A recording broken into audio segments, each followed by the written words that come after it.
Congratulations. You just slipped past the locked gate. You weren't invited. You weren't expected. You weren't even warned. But here you are, 1 foot in the present, 1 foot in the dark mouth of the past. No more sunlight, just a stairwell that curls like a fossil, a silence that breathes louder than your thoughts, and a stone beneath your shoe that has tasted the feet of the dead. You descend, step by step, as if something deep below has been waiting for you specifically. The tourists are gone. The lights are dim. Even the guide, well, he said he had a phone call to take. He didn't come back. But you didn't wait, did you? No. You pushed the gate. It creaked, low and wet, like an animal clearing its throat. You stepped through. Already, the air is changing. It's not quite air anymore. It's heavier, wetter, more mineral than oxygen. It clings to your skin like old breath. And then, the first chamber opens before you. No fanfare, no sacred music, just stone, endless stone, red, brown, bone-colored stone, worn smooth by hands older than history, scraped by tools made of deer, antlers, and resolve. You're not in a museum. You're in the Earth's memory, and the Earth doesn't care whether you're here or not. This place, this wound in the crust of Malta, it was not made for the eyes of the living.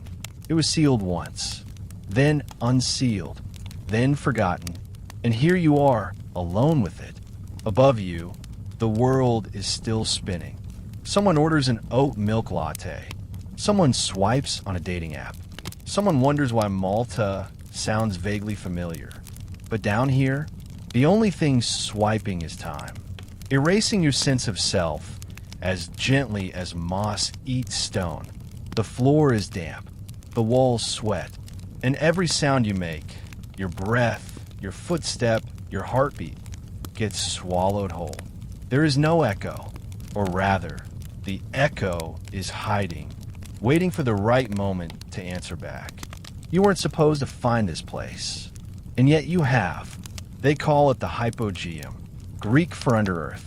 But that name came much later, coined by men who wore linen gloves and believed in categorizing the unknowable. The ones who built this place, they didn't give a name, because you don't name something you fear.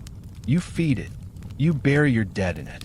You paint its walls in red spirals and pray it sleeps. But you, we didn't come to pray, did you? You came to see, to know, to feel what it's like to stand in a room where the walls remember the warmth of bodies that haven't existed for 50 centuries. Do you feel it? That vibration in your jawbone? That strange ringing in the ear that's not quite your tinnitus acting up again? That's not in your head. That's the oracle room, 2 levels down, humming to itself like a drunk god whispering in a lost language. But not yet.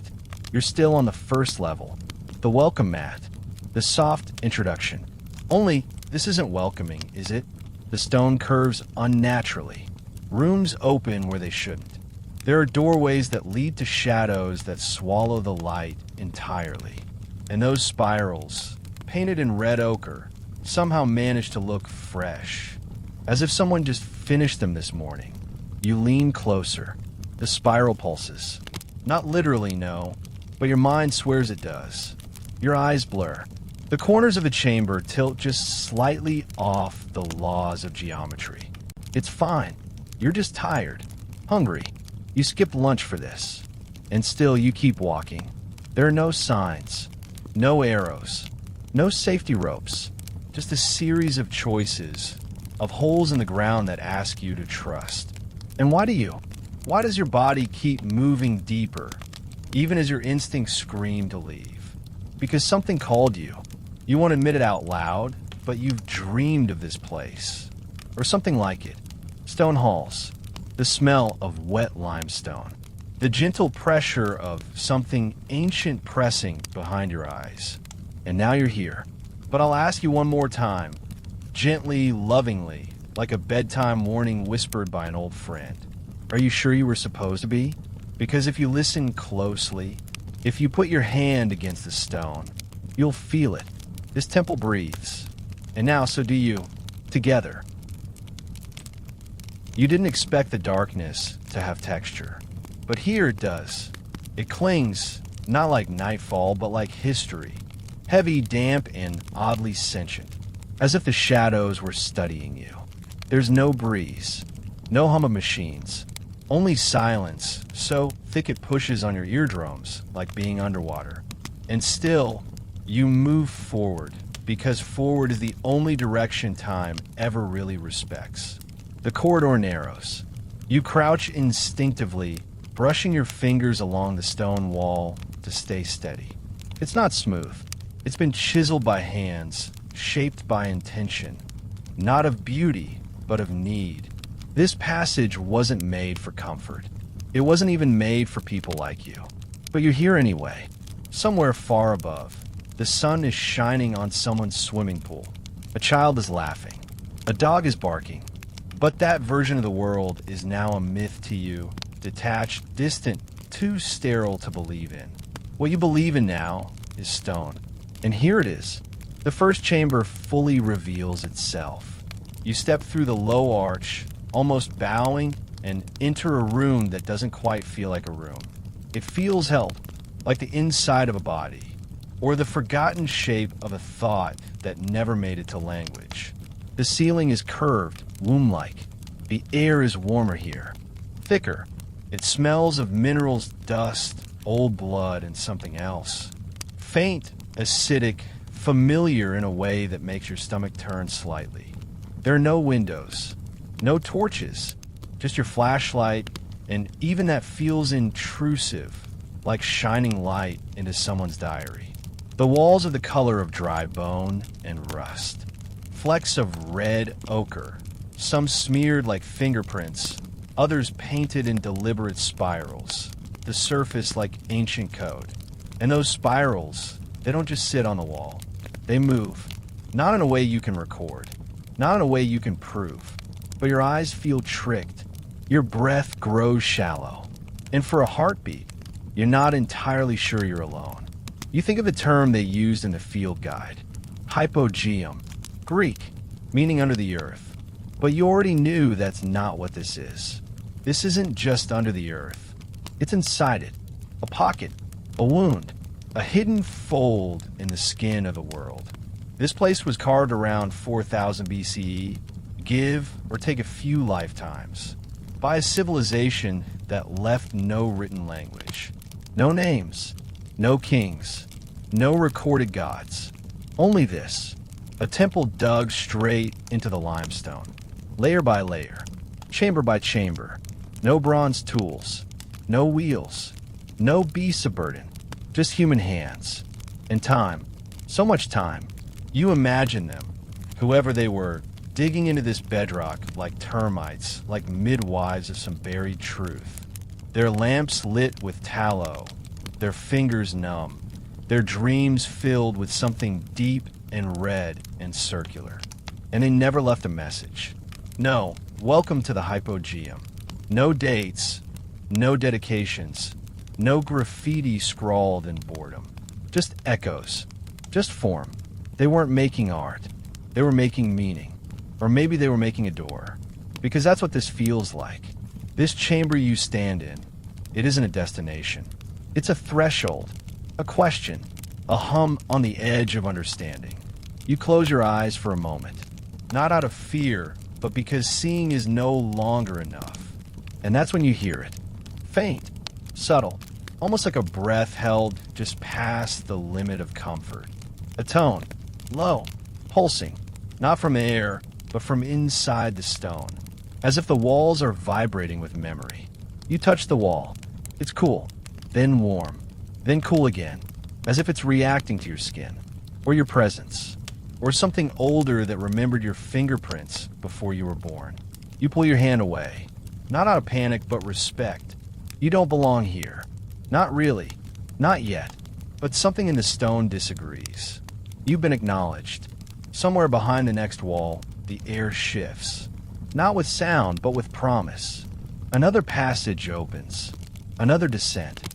Another layer to peel back from the earth's dreaming body. And so, like all those who came before you, some with lanterns, some with bones in their pockets, some with prayers and languages we'll never know. You keep going, because the Hypogeum has already started speaking to you, and you're starting to understand. You arrive at what appears to be a room, but calling it a room feels wrong, as if you're trying to define thunder as a noise, or the ocean as just water. This is not a room. This is a moment in stone, a sensation with walls. The space opens around you like a hell breath. The ceiling arches low, then curves high, then dips again, mimicking some organic rhythm you can't quite place. It feels like you're standing in the ribcage of a sleeping god. Your flashlight flickers. Just once. Coincidence. Obviously. The batteries are fine. Everything is fine. Still, you step softly now, like someone entering a sacred place by accident. Because this isn't a tourist site. This isn't even a ruin. This is the Hypogeum. You've heard the word tossed around in documentaries, archaeological bulletins, maybe even a travel blog by some self-proclaimed spiritual nomad sipping kombucha in Valletta. But standing inside it, it doesn't feel spiritual. It feels watchful. 3 levels carved into bedrock. Interconnected chambers. False doors. Dead ends that don't quite feel dead. And walls so thick they seem designed to keep something in or out. The Hypogeum isn't built. It's revealed. Dug into the earth with animal horn tools and unshakable intent, as if its makers were responding to a whisper no one else could hear. And now, that whisper has found you. Your light lands on the walls again, and there they are, those red spirals. They are not decoration. They are warnings, or invitations, or lullabies for something very, very old. Painted in ochre, still hauntingly vibrant. Some loop outward endlessly, like galaxies that forgot how to stop spinning. Others are smaller, tight, fetal, almost nervous. It occurs to you, absurdly, that they might be eyes. Not drawn eyes, actual eyes. Spinning open across time. Waiting to make contact. You don't look away. You should, but you don't. Instead, you walk deeper into the chamber, guided by your body more than your mind. Your brain is trying to make sense of things. Measurements, light angles, humidity levels. But your body is remembering something older. Something it never knew it knew. You are a modern person. You wear sneakers with memory foam. You've seen your reflection in 3 devices today. You ate breakfast that came in packaging. But none of that matters here. Not 1 calorie of it. Down here, you're just a heartbeat in the dark. Another mammal trying not to be afraid of the silence. And the silence is patient. It watches you. Because this temple, this tomb, this mystery carved in limestone, it doesn't need your belief. It doesn't care if you post about it. It doesn't want to be remembered. It just wants to be left alone. And you haven't. You've entered its mouth. You've breathed its breath. You made eye contact with its memory. And now, the Hypogeum is responding. In small ways at first. The temperature seems inconsistent. Your hands feel slightly swollen. You notice you're blinking slower. Or maybe the room is blinking you. There's a platform in the center. Raised, coffin-sized, smooth-edged. Not a slab. A bed. Not for sleep. For something else. Maybe dreaming. Maybe dying. Maybe both. You stare at it too long and imagine lying there. Cold rock against your spine. The spirals spinning above you. A soundless chant entering your skull through the soles of your feet. You shake the thought loose. But the image lingers, sticky and sweet and wrong. Then your light catches a new shape in the wall. A doorway, but it doesn't lead anywhere. It's a false door, cut with such careful precision that it almost invites you to knock. You don't, because something behind it might answer. These false doors are all over the Hypogeum. They're meant for the dead, some say, or for whatever moves in spaces we don't map. A form of misdirection. A polite architectural no thank you to whatever was trying to get through. You look at the false door, and it looks back. No, not literally. You know that. But also, yes, literally, you made eye contact again, not with a being, but with a boundary. And that may be worse. You whisper something without meaning to. Maybe it's an apology. Maybe it's a question. Maybe it's your own name, suddenly sounding foreign in your mouth. But whatever it is, the Hypogeum hears it. And now it's listening. And now you know this was never about visiting. This was about being noticed. You've met the Hypogeum, and it has met you. You stand in the stillness, and for a moment, the stone feels offended, as if your presence here is not a curiosity, but a trespass. Not loud, not violent, just wrong. Like walking into a room that was locked for a reason. Because whoever built this place, and let's pause there for a moment, they shouldn't have. Not because they weren't allowed, because they weren't supposed to know how. Let's get one thing straight. This was dug, not built. Carved by Neolithic hands, some 5,000 years ago. Without metal, without wheels, without geometry textbooks or engineering degrees. Just antler picks, stone hammers, and time. So much time. But they didn't just dig a hole. They didn't just carve a cave. They sculpted precision into limestone. They aligned acoustics. They polished ritual spaces to a polish that still defies erosion. And they dug down 3 levels into rock that should have broken their tools, their backs, their spirits. But it didn't. Why? You place your hand against the wall, again, and try to feel what they felt. Maybe it wasn't devotion. Maybe it wasn't power. Maybe it was fear. Because this doesn't feel like a temple of celebration. It feels like containment. You begin to notice it now. The false doors aren't symmetrical. The corridors don't flow naturally. They're the layout here, but it's not ergonomic. It's not for movement. It's for control. As if they weren't designing a space for the living, but a maze for something not quite dead. And here's the strangest part. No 2 rooms are the same. Some are tall and narrow. Others are low, cramped, almost suffocating. Some have niches that look like they once held bodies. Others? They just echo wrong. In one chamber, if you speak above a whisper, your voice doesn't come back. It's not absorbed.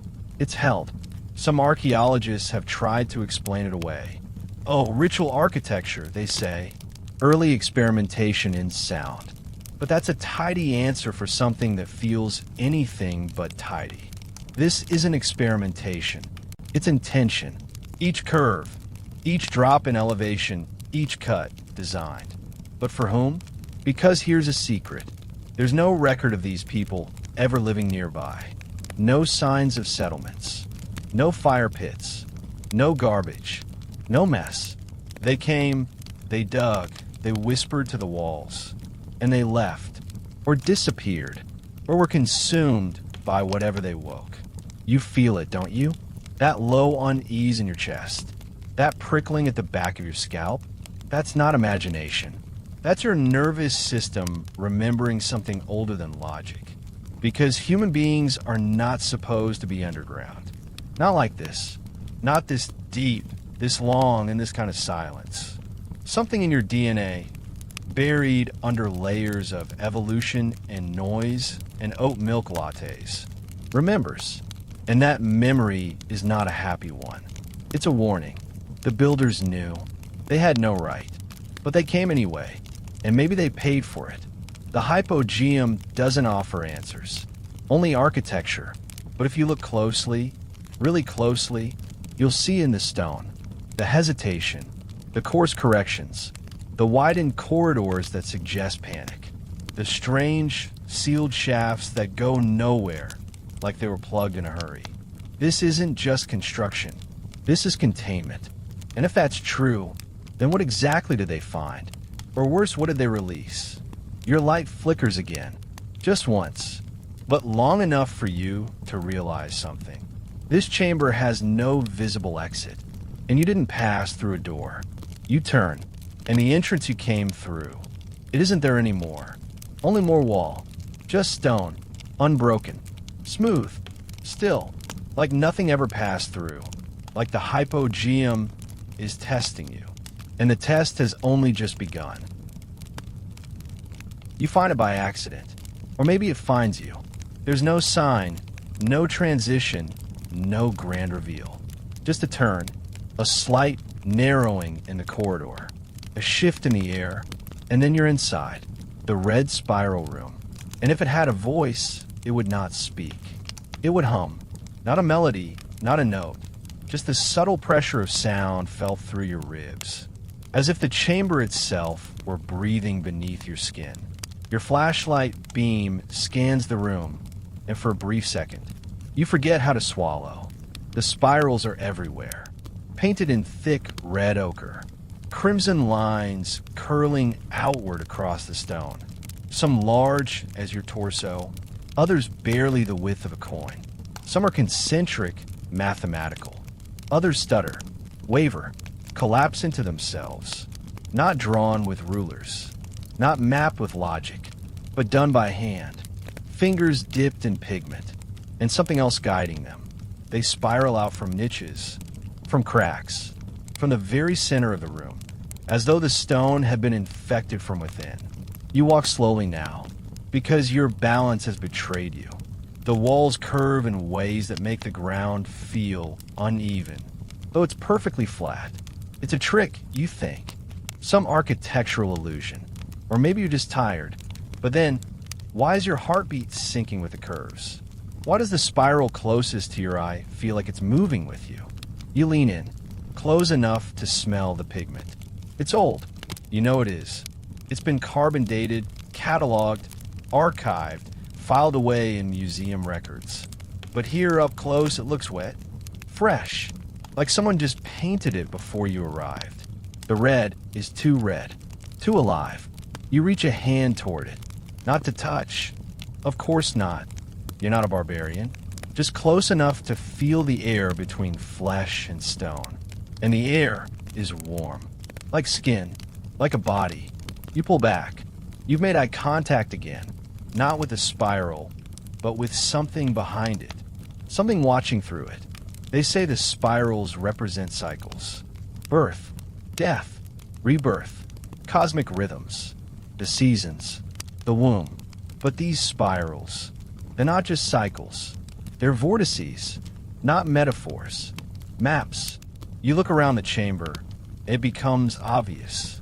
There's no altar, no idol, no seat for a priest. This wasn't a place for leading worship. It was a place for being undone. This room wasn't meant to elevate the soul. It was built to dissolve it.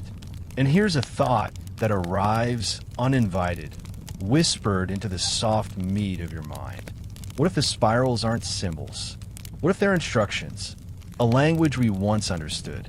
A geometry that once resonated inside our bodies like music. What if the builders weren't just decorating? What if they were tuning the space? Like a violin, like a bell, like a human nervous system. You take a step backward, but it feels like you're moving deeper in. There's no escape from this room. Not physically. You can see the doorway behind you. But cognitively, you've seen too much. The spirals are inside your vision now, imprinted like sunspots behind your eyelids. You blink. They stay. You close your eyes. They pulse. And then you feel it. A hum. Low. Beneath the threshold of sound. More sensation than noise. It rises not from the floor, but from your chest. The spiral is inside you. Not metaphorically. Not spiritually. Physically. Something in your rib cage is resonating with this room. Your breath changes. Your posture shifts. And for a moment, terrifying and exquisite, you understand the spiral. Not as shape, not as pattern, but as intention, is trying to unravel you, to pull you inward like thread into the eye of a needle. Not to destroy you, but to rewrite you.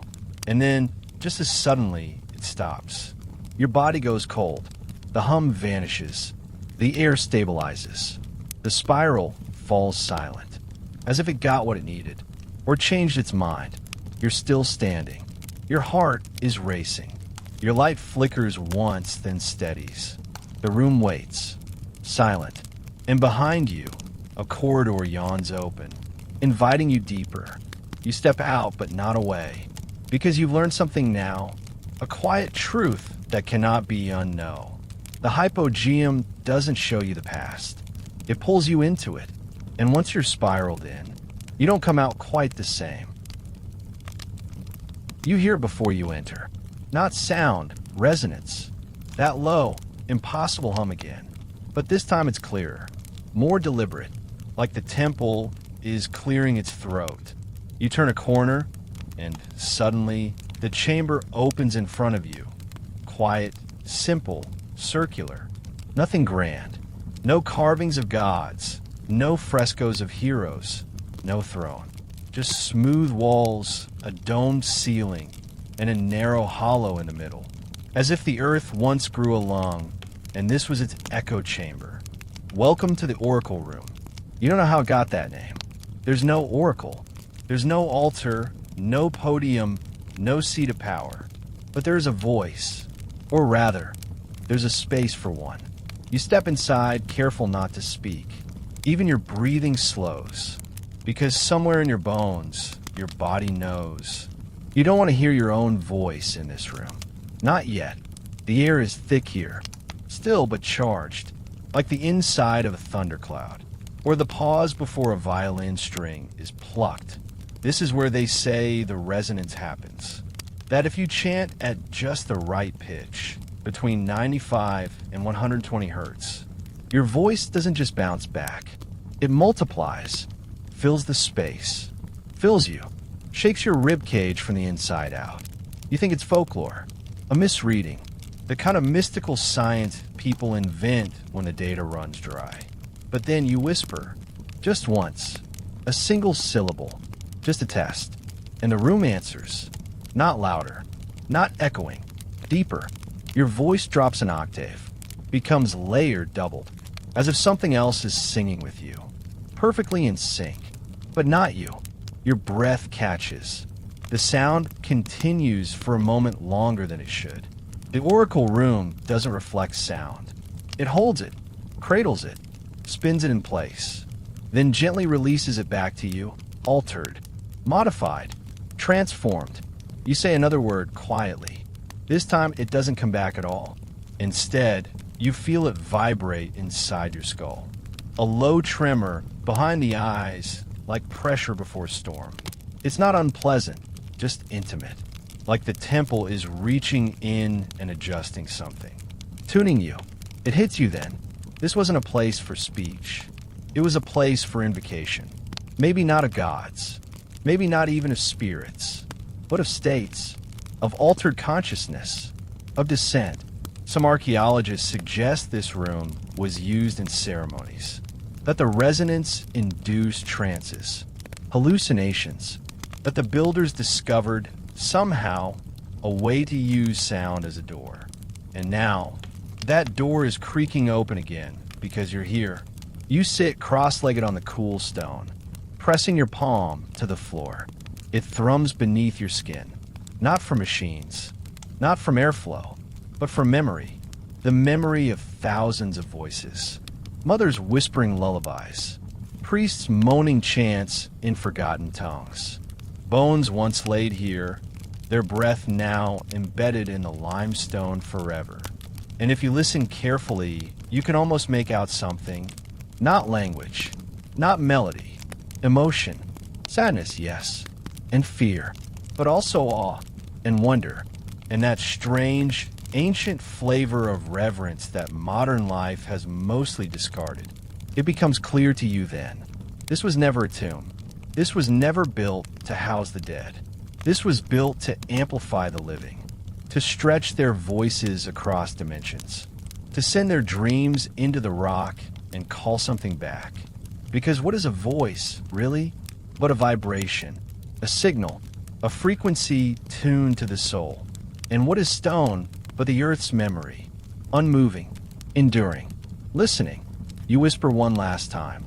Not a word, just breath. And the room sighs. Not from air, from something deeper, a sound you feel in your teeth. Then, silence again. but not the silence of absence, the silence of completion. The oracle room has heard you. It has answered, not in words, but in knowing. And now you rise different, tuned, marked. You walk out slowly, like exiting a confession booth you didn't know you needed.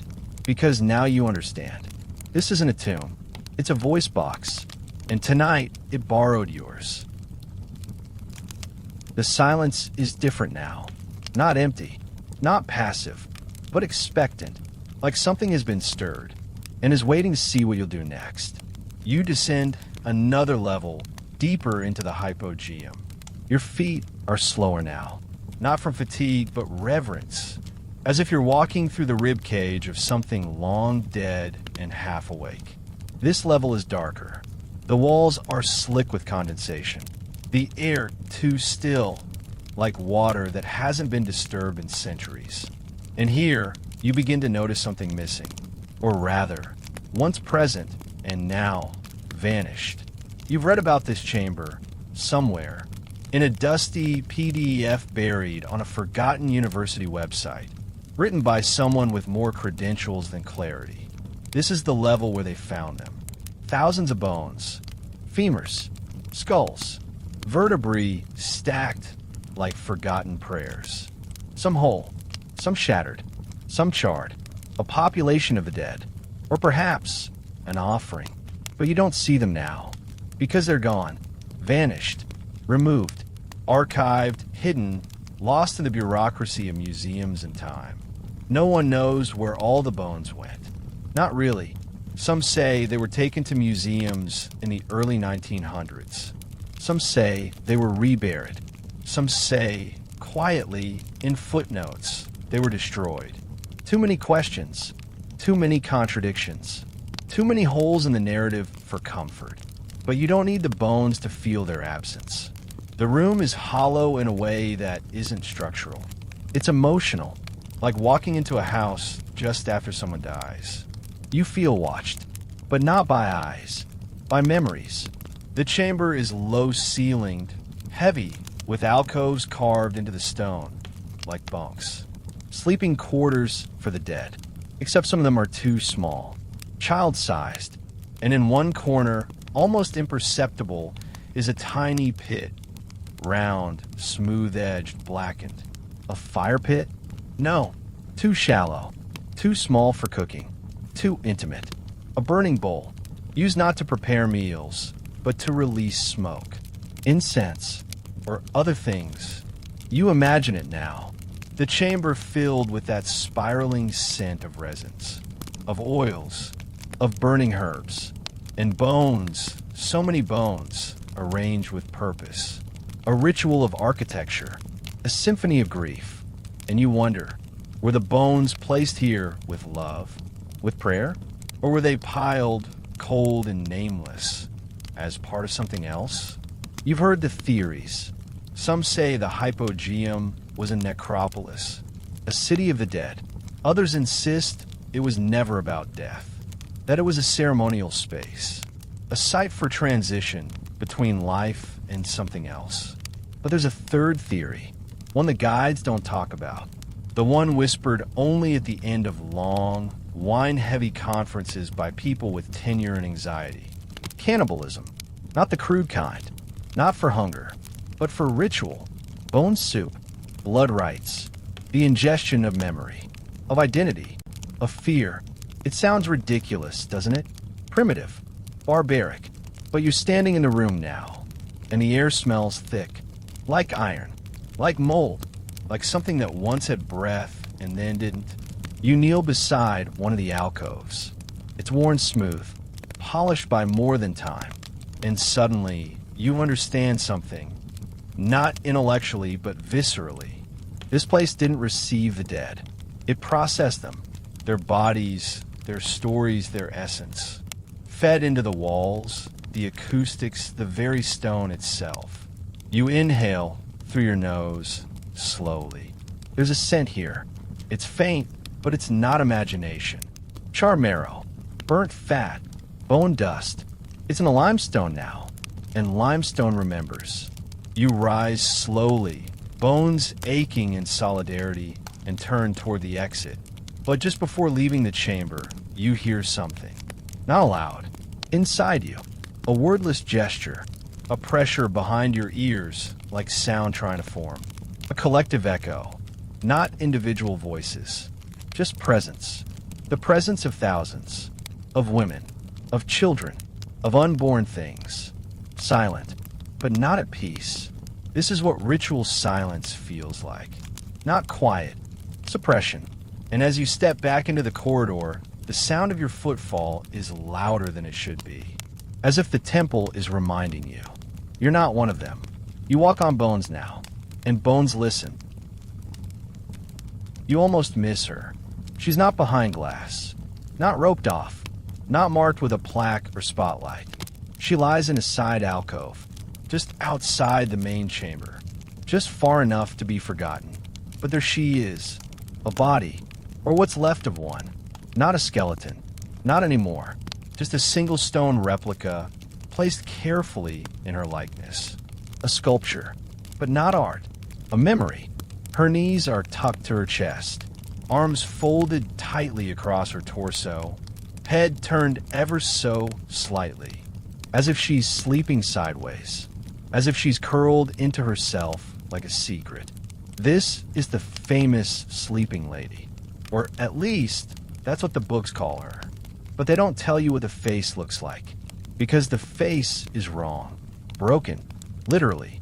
Cave-in on one side. As if the sculptor changed their mind halfway through. Or as if someone struck her. And no one dared to fix it. The rest of the form is rounded, soft, almost maternal. Wide hips. Heavy thighs. A body that speaks of fertility, creation, power. But the face, where identity is supposed to live, is fragmented, blurred, erased. You crouch beside her. The chamber is quiet, but not still. There's an air current here, barely perceptible. Not wind, but motion, like the space is thinking around her. The first time she was found, early 1900s, she was buried in one of the niches. No coffin, no wrapping. Just placed there, curled like someone put her to bed and promised to return. Her skull was cracked. No sign of ritual cutting. No signs of blunt trauma for hunting. Just collapsed like pressure from within. Or maybe something pressed down from above. She's been labeled a fertility figure, a mother goddess, a symbolic representation of regeneration. But none of that feels right when you see her like this. She doesn't feel like a symbol. She feels like a person, someone who saw too much, heard too much, and was put here not to be honored, but to be contained. There's a whisper of a theory, never published, always denied, that the chamber where she was found was originally sealed. No entrance, no exit, just her. Some say she was placed there alive, that the Hypogeum wasn't just for the dead. It was for those who crossed the line. And that line wasn't physical. It was auditory. It was cognitive. There's a pattern in ancient temples across the world. Certain rooms that create low-frequency vibrations. Infrasound, just below the human hearing range. Exposure to it doesn't hurt. Not directly, but alters you. Your balance, your emotions, your sense of reality. Imagine hearing something you can't explain. For hours, for days, until language breaks, until you can't sleep, can't think, can't distinguish your thoughts from the walls. And then one day, your face cracks, not for violence, from pressure, from resonance. You look at her again, and now you understand. She wasn't sleeping. She was retreating, pulling her mind inward into the spiral, curling so tightly that nothing else could get in. Not the voices, not the stone, not the sound. They didn't bury her here. They left her because she had become something else. Not mad, not cursed, just too attuned, too close to the truth this place wasn't built to reveal. A truth with no name. You reach out, almost involuntarily, and brush your fingers against the stone replica. Cold, but not dead, like skin after shock. And as you pull away, you realize this place isn't sacred. It's sensitive. Too much pressure, too much noise, and it breaks. And so do the people inside it. You rise, gently, without turning your back to her, because somehow that feels like a mistake. You step out of the alcove, back into the corridor, back into air that doesn't vibrate quite so violently. And you breathe again, deeply, slowly, like someone who just came back from the edge of something too large to name. The woman with the broken face stays behind, watching, waiting, her secret intact. But now, part of you knows it too, and it will follow you quietly through every chamber still to come. You're not sure when it started. The hum. It doesn't arrive like a sound. It arrives like a feeling, a pressure behind the eyes, a buzzing at the base of your spine, a shift in the air that seems to pulse in time with your blood. You pause in the corridor, leaning gently against the wall, pretending you're just resting. But you're not tired. You're tuned. Something inside you is responding. Not in fear, in frequency. You remember reading once, late night, rabbit hole, glowing screen, that the human brain has electrical rhythms. Delta, theta, alpha, beta, gamma. Each frequency a different state of consciousness. Sleep, dream, wake, focus, madness. But you don't need a neuroscientist to tell you what's happening here. The hypogeum doesn't just create sound. It changes you with it. You're deep inside now, 2, maybe 3 levels below ground. You've lost count, because time doesn't behave properly here. Minutes stretch, memories skip, and sometimes you catch yourself staring at nothing for far too long. The hum is strongest near a carved niche in the wall. It's a simple space, bare, plain, easily overlooked. But when you stand inside it, just for a moment, you feel your voice tighten in your throat. Not choke, resist, like your body is preparing to speak, even when you're silent. You exhale, softly, not even a whisper, and the chamber responds. The hum deepens. It wraps around your skull like a wet cloth, slides into your rib cage like warm water, presses against your bones from the inside. It's not aggressive. It's curious. And then something terrifying happens. You begin to feel good, safe, cradled, understood. And that, of course, is the real danger. You don't want to leave, because in this moment, you are more than yourself. You are sensation. You are vibration. You are a tuning fork struck by ancient hands. The lines between past and present dissolve. You don't see the builders, you become them. Your muscles ache from stonework. Your fingernails are cracked and blackened with ochre. You smell of ash and animal fat. Your language is a sound your modern mouth cannot form, but your cells remember it. You're no longer visiting the hypogeum. You are part of it, and that's when it starts to hurt. Slightly, at first, behind the forehead, just a pulse, but it spreads quickly, into the jaw, into the back of the neck, down into your sternum. Not pain exactly. Rewriting. You realize, somewhat horrified, that your inner monologue has gone quiet. You aren't thinking in words anymore. You're thinking in shapes, in spirals, in pulses of sound that don't translate into language, only feeling. It's peaceful and profoundly wrong, because you're not ready for this. You're not meant to receive this frequency. You were raised on microwave signals and Spotify. Your nervous system still flinches at the sound of a notification chime. And now the hypogeum is playing you like an instrument. Not maliciously, not cruelly, just accidentally. You stumble out of the niche, breathing heavily, eyes wide. The hum fades, not immediately, like a song trailing off long after the musician has left the room. And slowly, your thoughts return. Words reform. You remember your name, but not all of it. A part of you stay behind, in the wall, in the hum, like a fingerprint left in wet clay. And the terrifying part? You miss it. You miss that hum like a lover's touch. You wait to hear it again. And now, for the rest of your life, you'll be listening for it. In traffic, in wind, in dreams. Because the Hypogeum doesn't hum randomly. It hums with purpose. And once you've heard it, once you felt it rewrite your mind for even a second, you will always crave that sound again. The sound of being undone and rebuilt. Let's say it plainly. The Hypogeum doesn't feel human. Not ancient. Not sacred. Not forgotten. Alien. Not in a flying saucer sense. No blinking lights. No little green men with mysterious probes. But alien in the way that deep sea creatures are. Soft, shapeless things with too many eyes. That exist in the black pressure of a world not meant for our lungs. This place is like that.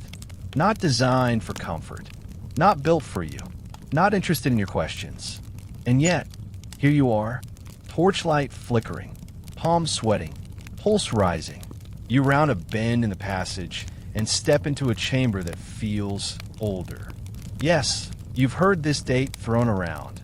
For 1000 BCE, roughly 1,000 years before the pyramids, before Stonehenge, before writing. But this room? It predates even that. Not in time, in tone. It feels like a memory the earth had before language. The floor here is different.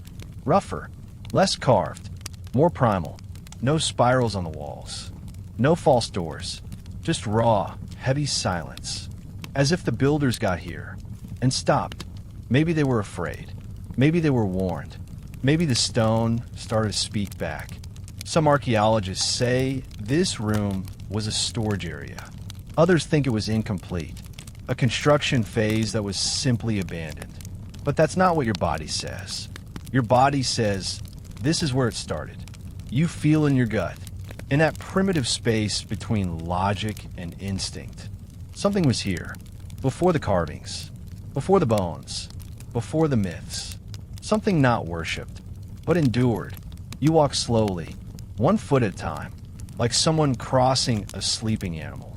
There's a shape in the center of the floor. Not quite a circle, not quite a pit, just a depression in the stone.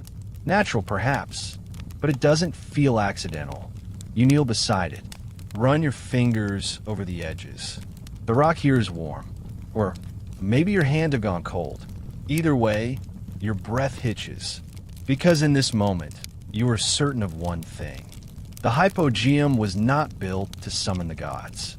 It was built to seal something in. Not an object, not a monster, not even a spirit, but a feeling, a force, a presence so old, so massive, that it cannot be seen, only felt, not in the eyes, but in the marrow. You close your eyes and let the silence speak. And what it says is this: you were never meant to understand me. Not in anger, not even in warning, just fact. The same way a tree doesn't explain itself to the ant crawling across its root. You are small here, not in a belittling way, in a cosmic one. You are a visitor to something that predates religion, predates death, predates fear itself. And maybe that's what the builders sensed. Maybe they weren't primitive. Maybe they were reverent. Maybe they felt the rumble of something ancient in the stone and responded the only way they could, by carving around it, containing it, giving it form, not to worship, but to survive. You open your eyes and the room feels smaller now, like it's pulling inward, shrinking, not collapsing, closing, because you've seen enough. You step back, gently, respectfully, and the stone lets you go. But the feeling doesn't.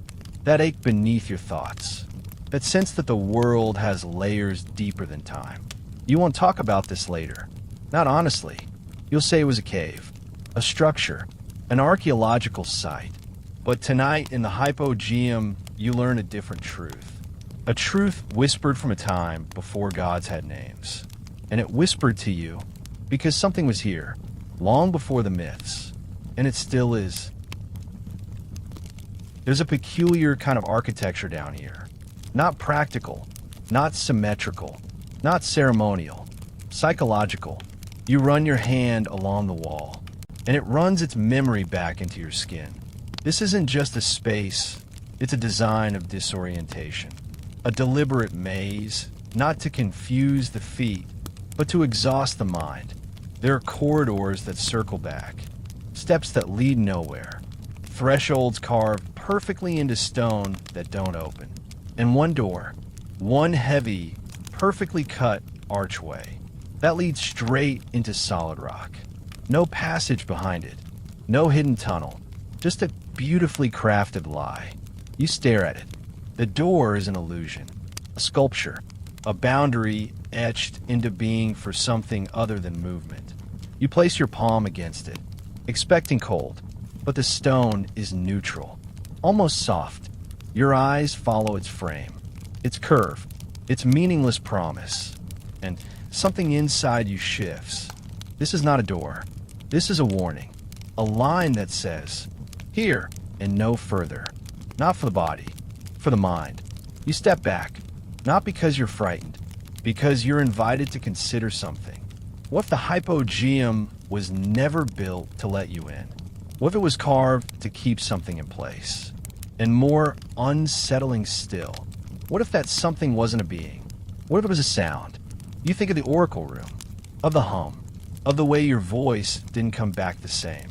You remember that niche where your thoughts vanished, where the world rewrote itself into pulses and spirals. What if these false doors, these sealed arches, are not architectural flourishes, but containment seals?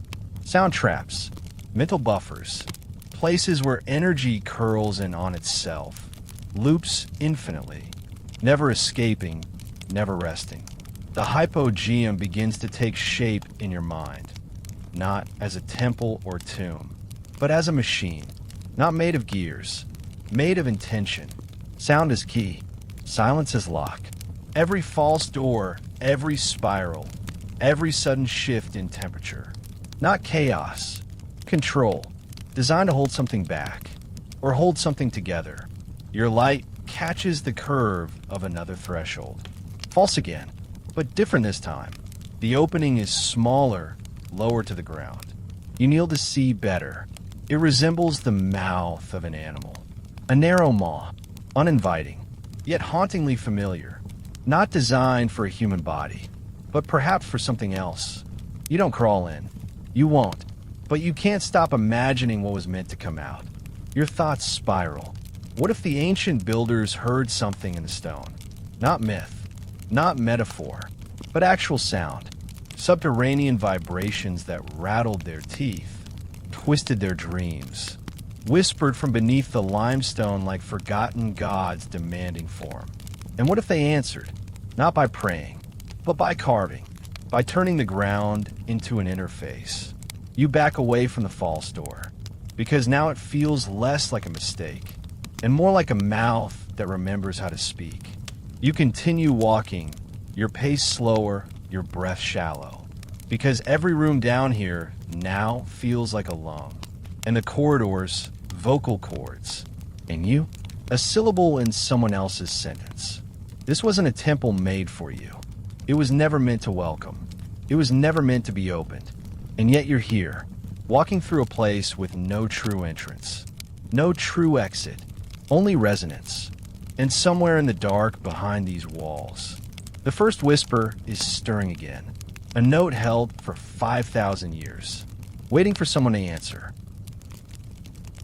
There are no hieroglyphs here, no prayers etched in stone, no carved gods or golden offerings, no names, just silence and shape and spiral, which leads you to the inevitable question. What do they feed this place? Because something was offered, not by accident, not out of habit, but with purpose. And it wasn't food. It wasn't treasure. It wasn't even sacrifice in the traditional sense. They fed it stories, not with ink, with flesh, with ritual, with sound. You stop in one of the smaller chambers, a rounded pocket carved deep into the second level. Its ceiling is lower. The walls are smoother. This doesn't feel like a communal space. This feels personal. And in the center, a single, flat slab of stone. Low, just wide enough for a human body, or the memory of one. You approach. It's not adorned. No spirals, no symbols, no grooves. Just where, as if generations of people knelt here, sat here, lay here, and let the stone carry their secrets away. You crouch beside it, fingertips grazing the surface. It's cool, perfectly still, but as you touch it, something in your body shifts. A tremble in the back of your jaw, a sensation in your throat, like you might cry, but there's nothing to mourn. Only remember, you sit, carefully, slowly, back straight, spine aligned with the shape of the chamber. The acoustics here are unnatural. A whisper rebounds and returns to you, not louder, but sharper, stranger, as if carried by a voice you forgot was once yours. And now, just sitting, you begin to understand the mechanism. The Hypogeum doesn't want to hear stories. It wants to absorb them. And it doesn't do this through language. It does it through frequency. Your voice, your breath, the tremor of your heartbeat against stone. That's how it listens. That's how it eats. And once fed, it remembers. You lie back. Because of course you do. Your body moves with the slow obedience of dream logic now. The stone is cold at first, but then less so, or maybe you stopped noticing. The ceiling above you curves gently, like the underside of a dome, and your thoughts begin to spiral upward, mirroring the architecture. You picture a woman here, 5,000 years ago. No name, no face you can conjure, but you feel her. Her body pressed into the same surface. Her eyes wide in the dark. Her breath syncing with the hum of a room that speaks in tones older than language. She is not here to pray. She is here to offer. A story, not spoken, lived. Maybe it's grief, or rage, or the slow decay of memory. Maybe she's lost someone. Maybe she's lost herself. And the stone listens. Not sympathetically.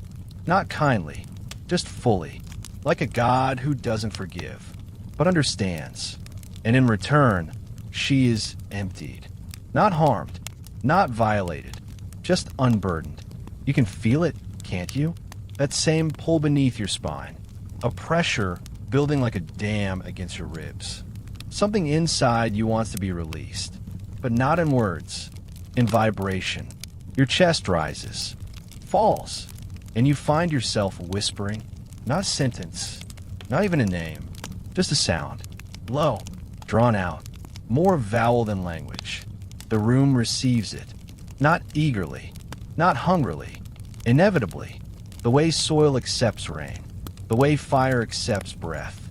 You feel your limbs go weightless for a moment, your thoughts scattering like ash, and then silence, not emptiness. Not absence. Silence as closure. The story has been taken. Not judged. Not filed. Just woven into the limestone.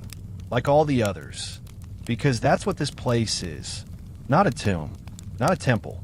Not a machine. But a library. A library that doesn't store facts or fables. It stores feeling. And each chamber is a shelf. Each slab, a page. Each hum, a memory being read again. You sit up slowly, dizzy but calm, like someone waking from a dream that didn't belong to them. The air tastes different now. Metallic, sweet, final. You leave the chamber without looking back, because your story is no longer yours. It belongs to the stone now, and the Hypogeum remembers everything. You've been walking for what feels like an hour, but there's no sun to measure by, no ticking clock. Only your body, and your body is no longer sure what time means down here. The Hypogeum doesn't follow your rules. It doesn't care about seconds or schedules or any rhythm you brought from the surface. It only knows depth, weight, silence, and ritual. You come into a new chamber, low ceiling, oval in shape, no visible carvings. But something in the air is different. It's warmer here, heavier, and it smells not of dust or stone, but of flesh. Not rot, not decay, but skin, sweat, milk, blood, birth. You kneel instinctively, because standing here feels offensive. Too vertical, too loud, and in the middle of the chamber, half buried in shadow, sits a figure, round, heavy, not tall.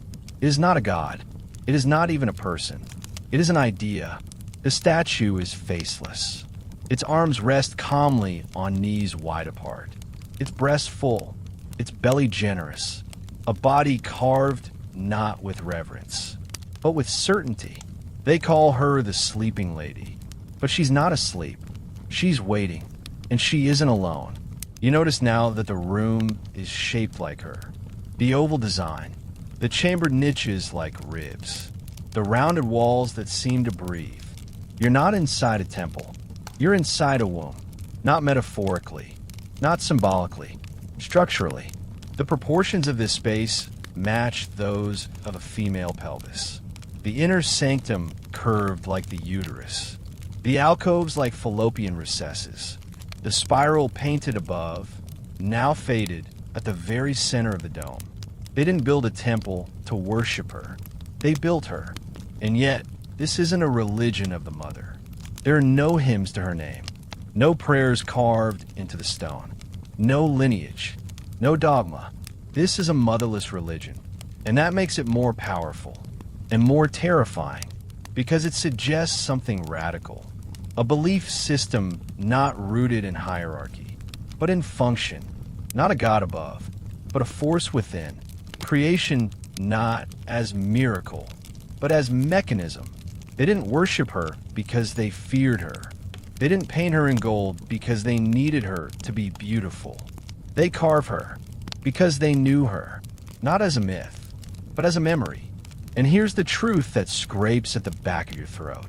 This was a world where the divine was not separate. It was bodily, messy, warm, bloodied, cyclic. A world in which the sacred did not need language or law or kings. Just continuation, just birth, and decay, and repetition. And the women, they were not vessels. They were vaults, keepers of the spiral, bearers of vibration, chambers of resonance. You can feel it now, sitting beside the faceless statue.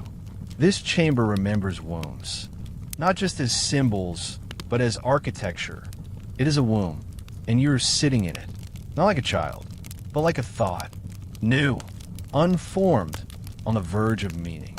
You close your eyes and breathe deep. The air is moist here, more humid, like somewhere behind the stone. There's a reservoir of still, ancient water, amniotic. You imagine a ritual, not with fire or chanting, but stillness.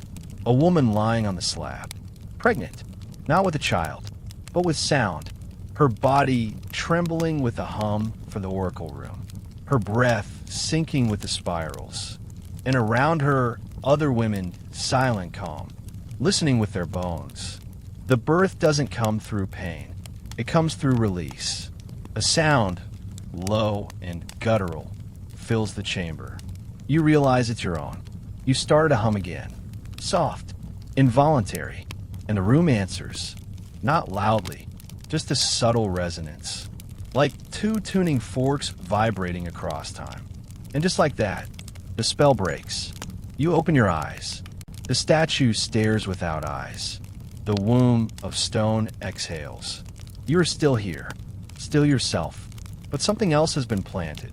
Not an idea, a code, an ancient rhythm now nested somewhere beneath your ribs. You stand, gently, gratefully, and as you walk toward the next corridor, you realize something. The Hypogeum wasn't built to remind you of divinity. It was built to make you feel like it was always inside you. And now it is. You follow the corridor downward. There is no sign, no threshold, no announcement that you've crossed into a story that still makes the locals uncomfortable. Just a deeper shadow, a colder draft, and a silence that feels slightly tense. This level of the hypogeum is rarely mentioned in brochures. Tour guides skip it. Researchers disagree on its purpose. Locals, especially the older ones, won't talk about it at all. But the rumor still survives. Always half laughed, half lowered. The children heard it first. You stop walking, because now you remember. You read it once. Buried in the back pages of a Maltese newspaper from 1940. One paragraph. No follow-up. A school group, about 30 children, taken on a field trip into the Hypogeum. Standard route. Authorized visit. An enthusiastic teacher, perhaps too eager to impress. They entered the lower level. They never came out. Not at first. Panic followed. Search teams. Journalists. The story was softened, redacted, erased. No names were released. Eventually, the official explanation appeared.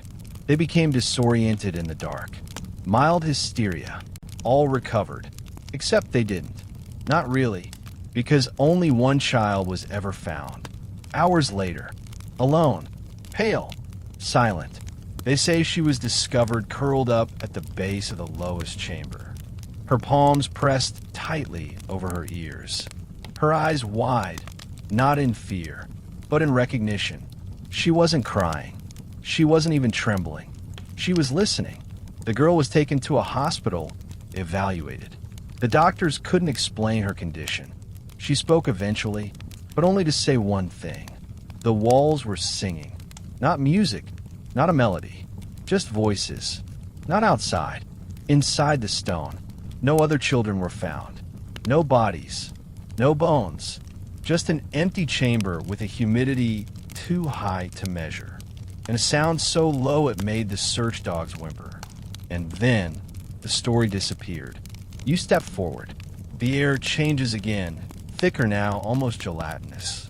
Your ears pop slightly, and beneath the floor, just barely perceptible, you feel it, a vibration, not rhythmic, not structured, just present, like a conversation happening just out of reach. You whisper, quietly, just to yourself, "Is anyone there?" And the floor answers, not in words, in pressure. Something presses lightly against the soles of your feet, as if the very earth had exhaled under you. You stand perfectly still, and that's when you hear it. Faint, not sound, but awareness. A sense that something is aware of you. Not watching, not hunting, just listening back. You walk slowly, tracing the perimeter of the chamber. The walls here are smoother, almost unnaturally so. Worn out by time, but by contact. Like many, many hands once brushed these surfaces, over and over, as if to soothe something within, or quiet it. There are no carvings in this space, no spirals, no false doors. It feels like the bottom of something, the base of a thought that never finished forming. And it's here, in this unsettling stillness, that a possibility creeps into your mind. What if the children didn't get lost? What if they heard something that made more sense than everything else they'd been taught? What if the Hypogeum spoke to them? Not in adult logic, not in stories, but in vibration. Children aren't constrained by categories. They don't need names to feel presence. They don't need theology to feel awe. They just listen. And maybe this place was always meant for listeners. You kneel. There's a small indentation in the floor, barely noticeable. But if you place your hand over it, you feel the hum. Not loud, not dangerous, just familiar. And then, without permission, your mind begins to wander. To memories you didn't know you had. Places you've never seen. A forest, a storm, a lullaby in a language your tongue doesn't know. But your bones remember. And laughter, childlike, echoing not in space. In time, you pull your hand back. Your breathing is shallow now. Because some part of you knows. Those children never really left. Not all of them. Maybe they didn't die. Maybe they didn't disappear. Maybe they just listened too well. And in doing so, they crossed over into a story no one is allowed to tell. You rise slowly. The hum quiets, and in the faint shimmer of your flashlight, you think just for a moment. You see small handprints along the far wall. Too high for a child, too recent for comfort. But when you blink, they're gone. You turn back toward the corridor. Your shadow moves with you, but the air behind you stays heavy, as if something is still breathing there. Softly, patiently, still listening. You step into the next passage, and it occurs to you. There are no maps of this place. Not real ones. Oh, there are sketches. Cross-sections printed in journals. Diagrams published by cautious hands who never quite agreed on the dimensions. But maps? No. Maps imply certainty. Borders. Defined spaces. Truths measured in centimeters and legend keys. But the hypogeum isn't a structure. It's a state. It cannot be mapped in the way you'd map a city, or a cathedral, or even a grave. It is closer to dream logic, where left becomes down, and forward becomes memory. And the same room greets you differently, depending on what's happened inside your head since you last saw it. And yet someone tried. Long ago, you find their traces near the bottom of a narrow stairwell, one most visitors never see. It winds sideways, not down, into a side chamber marked by nothing but dust. And here you find it, a wall, nearly forgotten. At first glance bare, but under the glow of your light, you see what others missed. Faint carvings, not symbols, not words, lines, curved, intersecting, some shallow, some deep. A map? No, a translation. You step closer, squinting. These aren't architectural drawings. These are attempts to represent something more fluid. Like movement, like sound, like memory. These are not blueprints. These are emotion maps. The kind a person might make not with a ruler, but with a shaking hand, with their eyes closed. You run your fingers across the lines. There's rhythm to them, not random, not scribbled. Each curve has intent, and in your mind, you begin to see it. Someone was trying to chart a dream. Not a dream from sleep. A dream from here. From this place. They were cartographers of a space that bends light and thought alike. Not scientists. Not mystics. But something in between.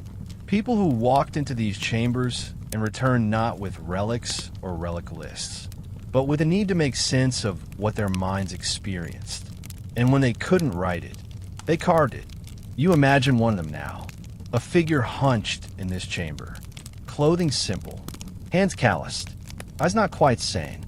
Not because they were broken, but because they had been shown too much truth at once. Truth without shape. Without narrative. Truth that can't be held in language. Only in line. And you realize something else. The hypogeum was never finished. Not because they lacked the tools. Not because time ran out. Because you can't finish something that shifts every time you look at it. You kneel and trace the carvings again. This time with your palm flat. You're breathing slow. The lines begin to make sense. Not as directions, but as emotions. Fear, ecstasy, weightlessness. A spiral of grief so specific it hums inside your ribcage. And somewhere near the center of the wall, barely there, almost erased, you see a shape that is unmistakable. An ear, not an icon. A perfect rendering. Human, unblinking, as if someone tried to remind themselves. This place listens. You feel your own ears ringing softly. No pain, just resonance. You look around and wonder how many other maps like this exist, buried in dust, overlooked, misinterpreted, and how many more were lost entirely, scrubbed, stolen, hidden in drawers by curators who didn't understand what they were holding. Because these weren't just diagrams. They were testimonies. And the people who made them, they weren't archaeologists. They were survivors. People who walked the hypogeum and came back different. Not worse. Not broken. just attuned to something too wide to say aloud. And you wonder, if you stay long enough, will you start a carve too? Not for others, for yourself, to leave behind a trace, a line, a curve, a whisper of understanding etched in stone. Because once you've heard this place speak, once you felt it remap your internal world, you have no choice. You become a cartographer of dreams. You begin to notice at the moment you stop moving. Not immediately. Not like the sharp, sudden scent of smoke or rot, but something slow, layered. You breathe in, deeply, cautiously, and there it is, the smell of time. It doesn't smell like dust. It doesn't even smell like age. It smells like memory, wet, heavy, organic, a fusion of things that should never be in the same air. Moisture and copper, limestone and old breath, bone and silence. This is not the kind of air that moves. It rests. It ferments. And the more you inhale, the more your modern body begins to panic. Not because of danger, but because this scent has no category in your civilized life. It doesn't belong to any candle. It's not bottled by any perfume house. You won't find it in a dusty old bookstore or the attic of a beloved grandparent. This scent belongs only here, and it shouldn't. You've entered a chamber so low your shoulders brush the walls. There's no lighting now. Your torch casts long shadows, and every breath you take feels like an invasion. The air clings to your lungs. It tastes faintly of iron, not blood exactly, but the ghost of it. And underneath, something sweeter, almost floral, but rotted. The smell is alive. It changes with each breath, as though your presence is stirring layers that haven't mixed in centuries. You pause and lean against the wall, running your fingers across the stone, feeling the temperature, cold at the edges, slick in the middle, warm where your skin touches. The walls sweat here, and that sweat has history. You imagine the countless hands that have touched this same wall. Hands of the builders, the mourners, the children who vanished, the woman with the broken face, the priests who may or may not have been priests. You wonder what it smelled like to them. Did they notice it, or had their senses already adapted to something deeper? You kneel, because standing in this chamber feels dishonest. This is a room for low voices and low bodies, a space where standing upright is arrogance. Down here, you bow. You lean forward and press your face closer to the stone, close enough to feel its humidity against your cheeks. You close your eyes, and you listen with your nose. There are layers. Layer 1, earth, cold and mineral. The scent of stone soaked in millennia of breath and decay. Stable, familiar. Layer 2, flesh.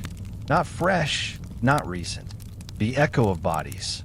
A residue of skin, of oil, of hands that carried grief and sweat and purpose. Layer 3, smoke. The trace of burnt resin. Not incense in the religious sense, but something more primal. Cleansing, choking. Layer 4, salt. Like tears, or blood, or the crust left behind on skin after fear dries. And finally, layer 5, nothingness. The scent you can't name. The one that curls at the back of your tongue. That makes your throat tighten. That makes your eyes water, not from emotion, but because your nervous system doesn't know how to process it. You open your eyes again, and the chamber feels smaller. The air has thickened. Your torch is dimmer. The walls closer. You stand slowly, resisting the instinct to cough, to flee. But instead, you speak. Just a single word. Your name. Softly. To remind yourself of yourself. The sound lands in the air like a drop in a still pool. And for the first time, you realize the scent moved, shifted, reacted. The hypogeum smells you back. Not like an animal, not like a predator, like a vault. One that stores every scent, every breath, every drop of sweat ever spilled inside it. Time here is not measured in layers of soil. Time is olfactory. The deeper you go, the stronger it becomes. And eventually, it stops smelling like the past. It starts smelling like you. Because now, you're part of it. Your breath, your skin, your fear. They're here now, trapped in the same slow air, filed under the same weight of stone and humidity and vibration. You walk away, but the scent follows. Or maybe it stays behind. You're not sure. You only know that the Hypogeum has inhaled you. And time has a new note in its bouquet. You. By now, you've stopped asking what the Hypogeum is. You started asking what it does. And that's exactly where the forbidden theories begin. They're never printed in glossy museum pamphlets. You won't find them in peer-reviewed journals. And no guide with a microphone clipped to their lapel will whisper them during your tour. But if you dig deep enough into the back corners of forgotten books, into the margins of archived letters, into late-night conference recordings never officially released, you'll find it. The theory no one publishes. And it goes like this. The Hypogeum isn't a temple. It's a machine. A biological acoustic interface designed to alter the human brain. You pause in the corridor where you first heard your own voice return to you deeper, denser, doubled. It's easy to remember the feeling now. How your thoughts bent like reeds in water. How words lost their edges. How your chest vibrated with something that didn't quite feel like sound, but didn't feel like silence either. This is where the theory begins. With resonance. Not poetry. Not metaphor. Literal resonance. The oracle room, they say, was designed not for prayer, but for cognitive interference. An architectural tuning fork. Certain frequencies, between 95 and 120 hertz, don't just echo. They vibrate the soft tissues of the brain, especially the prefrontal cortex, especially the limbic system, especially the places where language, memory, and fear live together like mismatched roommates. Modern experiments have confirmed it. They built chambers, tested frequencies, observed what happens when people are exposed to low, persistent sound in an enclosed space. The results? Visions, disorientation, euphoria, tears without context, a sudden, unshakable belief that something ancient is nearby. And that's without the red spirals, without the bone dust, without the air soaked in 5,000 years of breath and grief. Imagine, then, what the original builders experienced. Or perhaps, what they engineered. What if the Hypogeum was not a place to meet the gods, but a device to dissolve the boundary between self and something else? Not through drugs, not through doctrine, but through frequency manipulation. You stop walking, because that thought doesn't feel speculative anymore. It feels personal. You flash back to the sensation in your skull 2 chambers ago. That gentle pressure behind your eyes. That feeling of being tuned like an instrument you never realized was out of key. You remember lying on the slab, humming, not for comfort, for connection. And then you remember something more disturbing. You liked it. The hum, the surrender, the slipping away of thoughts like feathers in water. And if it had continued just a little longer, you might have let go completely. And who would you have been then? Not dead, not possessed, not insane, just rewritten. Different frequency, different structure, same skin, new pattern. And that, according to the theory, was the point. Not worship, not death, not even transformation in the spiritual sense. Reprogramming, the Hypogeum as a human tuning system, as a sonic womb, as a temple not of belief, but of biomechanical alteration. You begin to walk again. Slower now, because suddenly every chamber looks different, less sacred, more functional. The rounded niches resemble resonance chambers. The pillars, strategically placed, could act as acoustic reflectors. The curved ceilings as sound collectors. And the spirals? Maybe they weren't art.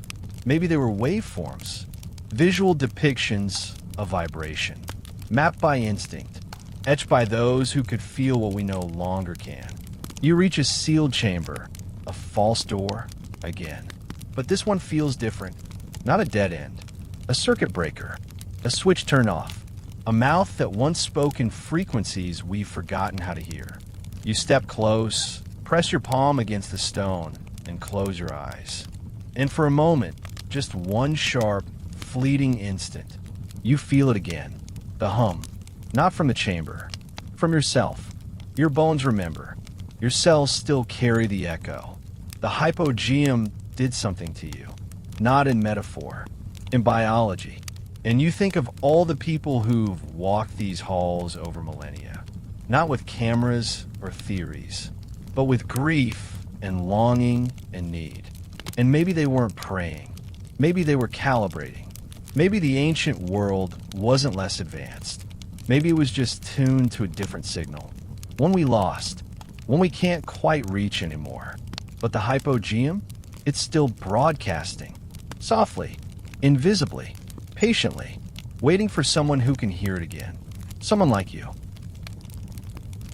You step out of the narrow corridor and into a space that doesn't feel underground anymore. It feels inside, not inside a building, inside a body, and not yours. The walls are curved like the soft fold of an ear. The ceiling arcs overhead, neither too low to crawl nor high enough to stand. It wraps around you, not oppressively but intimately. This chamber breathes, and you begin to realize you're no longer wandering through a temple. You're moving through a womb, but not the one you expected. You've seen the sleeping lady. You felt the mother-shaped chambers, the ancient fertility curves carved in stone. But this is something else. Malta's other womb, the one that doesn't give birth, the one that doesn't nurture, the one that doesn't create life, but holds transformation. This isn't the womb of mythology. It's the second womb, the one beneath the one, the place where rebirth doesn't happen through light and love, but through undoing. Here, the walls do not comfort. They cleanse, not with gentleness, with stillness. You kneel, and the air is warmer closer to the ground. You breathe in deeply. The scent has changed again. It's not death, not decay, not even memory. It's earth, rich, dark, organic, the smell of soil before seed. This place was not built to glorify the human body. It was built to disassemble it, not literally, energetically.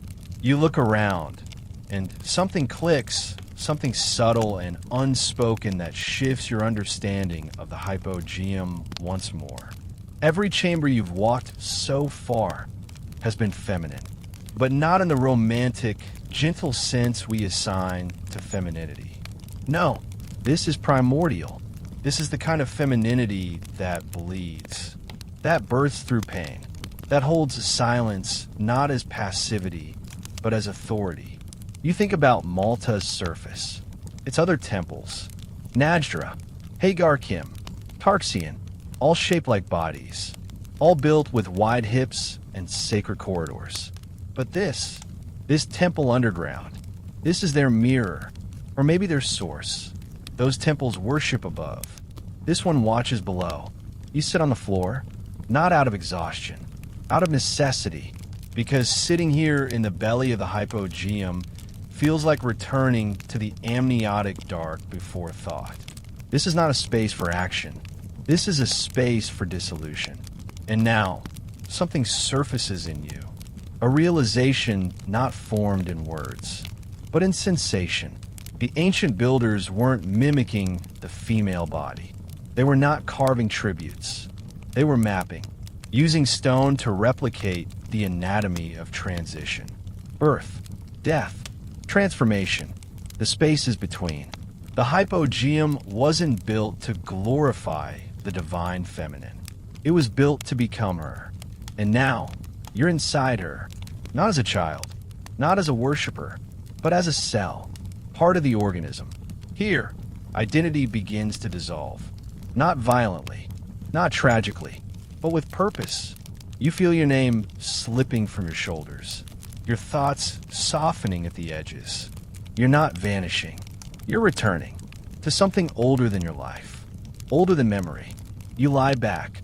The stone is warm beneath you, or perhaps you're simply warming to it. Above, the ceiling curves like a ribcage. You stare at it as your breath slows. There's no sound, no hum, only this presence. This still, watching presence that does not judge, because it has never known language. It has only known cycles. It has no face, no gender, no voice, and yet you feel it. Here, now, around you, and inside you. You close your eyes, and for a moment, just one moment, you understand the truth the surface never told you. You are not born from the sky. You were born from this. From stone, from soil, from silence. This is the original womb, the one that birthed myth itself. And it is still alive. It has no name, and it needs none, because you are inside it now, and it is inside you. There's a shift in the silence. Not louder, not brighter, but different, less intimate, less sacred, more human. You rise from the womb chamber, and as you do, the air grows colder, not with temperature, but with doubt. This next space doesn't breathe like the last one. It pulses, like a memory trying to be forgotten. The stone here has bite marks. You pause. Yes, literal indentations in the limestone, as if someone or something pressed its teeth against the walls. At first, you think erosion, maybe natural wear, but these are deliberate, repetitive, human-sized. You touch one gently. It's small, childlike even. Then another, larger and deeper. Your stomach tightens, because now the theories return. The ones that never made it into print. The ones spoken only over drinks between exhausted archaeologists. They found human remains, skulls with odd trepanation marks, femurs split lengthwise, stripped for marrow. No animal bones, just people. What were they eating down here? You remember reading one account, unpublished of course, by an Italian researcher who walked through these corridors in the 1930s. He wrote, "There are places in the Hypogeum where the acoustics are so perfect you cannot tell if the sound comes from ahead of you or inside you. There are chambers where the air presses down like a hand. And there is one room, just one, that feels like it was made for screaming. You wonder, are you in that room now? The walls are scratched, not carved, scratched, and in long, frantic strokes. Some horizontal, some vertical, some circular, like someone spinning in panic. Your flashlight glides across the surface, and a shadow forms beside you. Tall, stretched, angular. But it's just you, just your silhouette. Still, your breathing quickens. Because this is not the place of the sleeping lady. This is the place of the starving ones. And so, the question rises again. Was the Hypogeum sacred? Or was it desperate? Did people come here to worship? Or were they driven here? Not by vision, but by hunger, by fear, by something above ground that had failed them. Some say Malta was struck by drought around 2500 BC. Others say sea levels rose, that crops failed, that something shifted in the climate, and people began vanishing. And those who survived, they came here, to the one place that had always promised protection, the underworld temple, the sleeping belly of the earth. And inside, maybe they try to wait out. You crouch by a stone platform. It's too small to be a bed, too smooth to be an altar, too low to be ceremonial, but just right for a body. And you think of them, the last ones, the ones who stayed when the sun stopped feeding their grain, when the water tasted of ash, when the surface became something alien.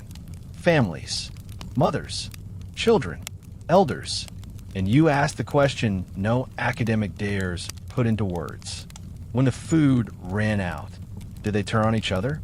Is this chamber a chapel? Or is it a kitchen? You close your eyes. The scent here is faint, but sharp like dried blood and old coins. It clings to the nostrils, coats the back of your throat. You feel your stomach churn, not in revulsion, in recognition, because deep inside, some part of you knows what desperation smells like. But then, just when the fear starts to settle in, you hear something else. A tone, not a sound. A tone, softer than a whisper, more delicate than breath. It begins to rise around you, not from a source, but from the walls themselves. A note, resonant, mournful, like singing. And suddenly, the scratches don't look like panic. They look like notation, a system, a score. You imagine them, those last inhabitants, not as cannibals, but as a choir, singing not to the gods above, but to the stone around them, trying to activate something, trying to beg the womb to open again, to feed them, to birth them back into the light. You sit down, because now you feel it. They were not monsters. They were humans with no other choice. And they sang, with dry throats and weak limbs and hollow bellies. They sang, in the frequency of sorrow, in the scale of surrender. And maybe, just maybe, the Hypogeum answered, not with food, not with salvation, but with silence. The kind of silence that holds you, swallows you, and keeps you forever. They told you the Hypogeum was a tomb. They told you it held the dead, rows of skeletons, crumbling skulls placed deliberately in alcoves, fossils of ceremony. You were told it was a silent place. But they were wrong, because the Hypogeum did not die. It breathed, and maybe still does. You feel it now, a faint shift in pressure. Not enough to move your hair, not enough to be recorded on instruments, but you feel it just beneath the skin. A rhythm. Inhale. Pause. Exhale. Stone doesn't breathe, they say. But the Hypogeum isn't stone. Not really. It's space carved to hold something more ancient than matter. You walk deeper into the lowest chamber, the so-called Holy of Holies. But the air here has changed. Again, it tastes wet. Not like humidity. Like condensation from breath. Like the exhale of something old, warm, and hidden. You run your hand along the wall. Condensation beads at your fingertips. The stone is damp. And yet, no water source exists down here. No river. No spring. No pipes. Only breath. The architecture here narrows. Corridors thin. Walls tighten. Everything funnels toward a single, rounded room.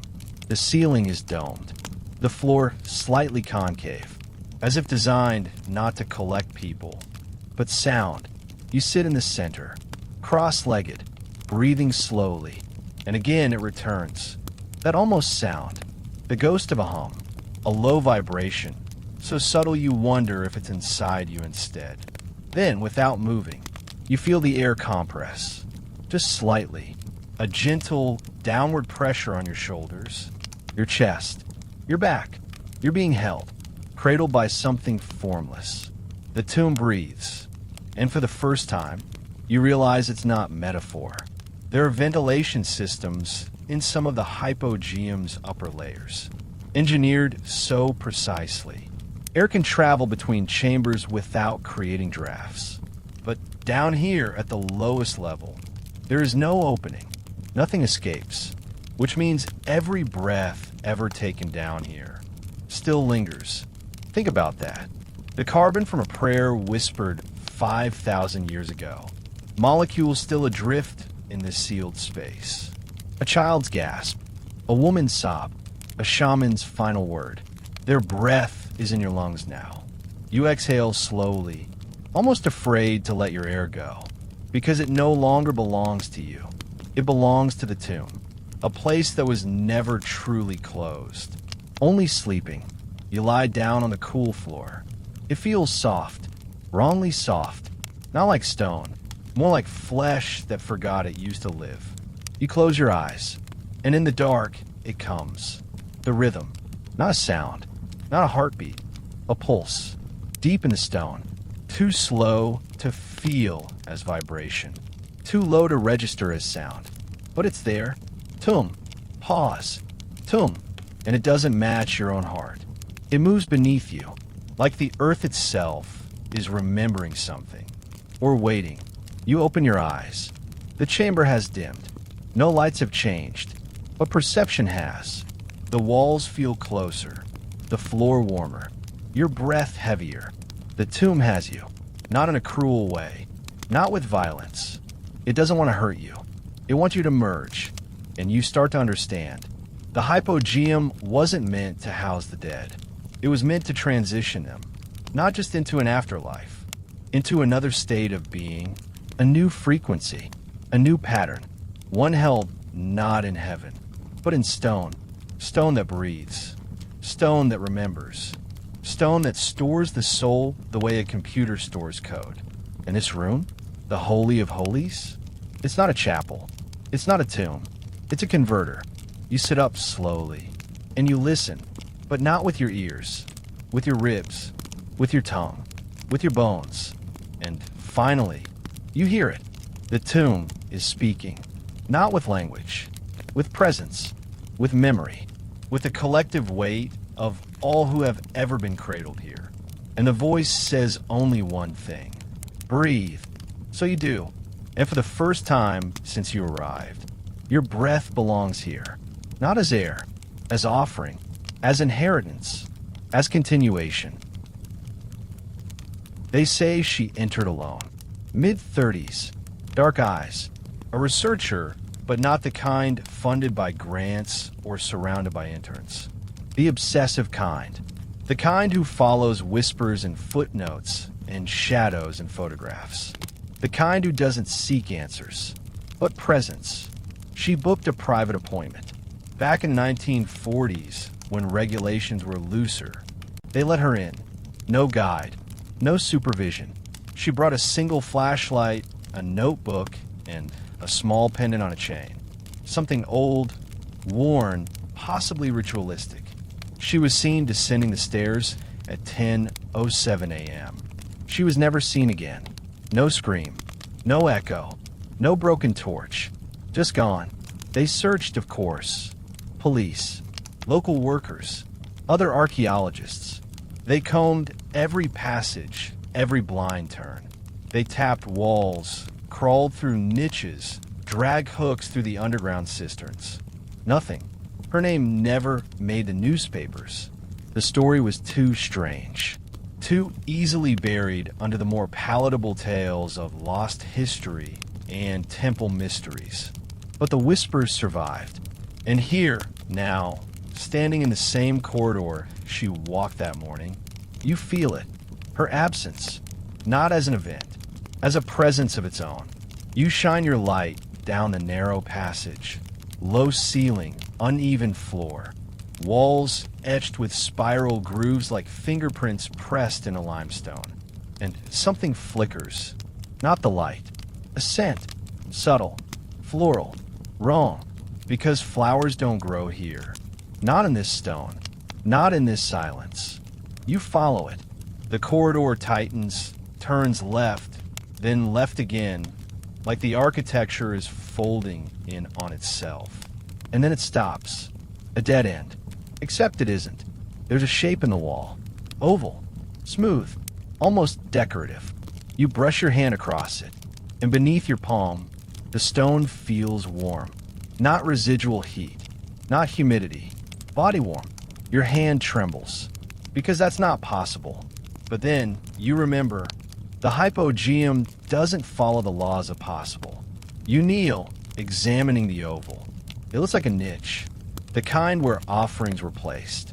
The kind where skulls were once positioned carefully, face out, as if watching. You shine your light into it. Nothing. Just smooth rock. But your breath fogs slightly as it enters. Not from cold. From breath already inside. You lean closer. And there it is. A mark. Barely visible. Scratched into the stone with something dull. Letters. Not ancient. Not decorative. Modern. Desperate. A name. Hers. Amelia. You stare at it. It's not old enough to be archaeological, not new enough to be faked. And the way it's carved, hurried, broken. It was written by someone with seconds left. You whisper her name aloud, and something shifts behind your ears. Not a sound, a weight, like the room just turned to face you. Your flashlight dims. The beam still works, but the darkness got thicker. You back away slowly, but not in fear, not entirely, because now you feel her. She didn't disappear. She transitioned. Into what? You're not sure. But she's not gone. She's part of the system now. A line in the hum, a curve in the spiral, a breath waiting in the next chamber. And the hypogeum, it keeps her, not out of cruelty, not a trap, but to store. You step back, and the corridor seems to close behind you. Not physically, but conceptually, like you were allowed to glimpse something. Not meant for light, not meant for story, something kept. You continue walking, and the air behind you feels heavier. Not because of what happened, but because of who still is. Some say the hypogeum takes those who are ready. Others say it takes those who ask the wrong questions. But maybe, just maybe, it only takes those who truly listen. You've passed them dozens of times now, etched into limestone, worn, smooth by fingers that have traced them for millennia. Some spiral outward like breath. Others spiral inward like a scream being swallowed. At first, you assumed they were decoration. Aesthetic. Symbolic. Maybe fertility. Maybe the soul. That's what the books say. That's what the docents whisper politely in the presence of school children and dignitaries. The spiral represented life, perhaps the sun, or the journey of the soul. But that's just a theory, a comfortable one, because the truth is more difficult. The truth is that the spirals don't mean anything. They do something. You kneel now at the center of one of the lowest chambers, where the stone is soft, chalky, almost tactile. One massive spiral curls across the wall before you. It's not large. It's not flashy. It's not even symmetrical. It looks alive.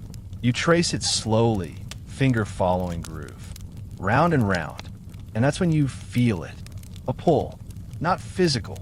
Not magnetic. Conceptual. As if your mind is being drawn inward. Following the line. Into something not quite inside the wall. But inside you. You stop tracing. Your heart is pounding. You feel slightly nauseous. You sit down and begin to understand. The spiral isn't a symbol. It's a circuit, a device made of geometry, not metal. A map, not of space, but of awareness. A way in, a way out, depending on how you move through it. Archaeologists found them on pottery, carved into bone, inked onto clay. But here, in the Hypogeum, the spirals are different.